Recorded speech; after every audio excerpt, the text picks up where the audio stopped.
শুভ সন্ধ্যা সবাইকে। Thank you so much for the birthday wishes. খুব ভালো লাগছে সবাইকে এখানে পেয়ে। আর এই সন্ধ্যায় আমি একটি কিশোর কুমার, যেরকম আমার শিবাশিস বললো, আমি কিশোর কুমারের কণ্ঠে আর বাপি লাহিড়ির সুরে এই বাংলা গানটি আমি গেয়ে শোনাচ্ছি আপনাদের। আশা করি আপনাদের ভালো লাগবে।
Thank you.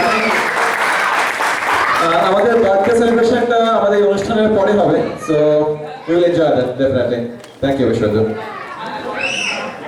আচ্ছা, আমরা একটু সময় চেয়ে নেব 2-3 minute before we can set up the stage for the next performance.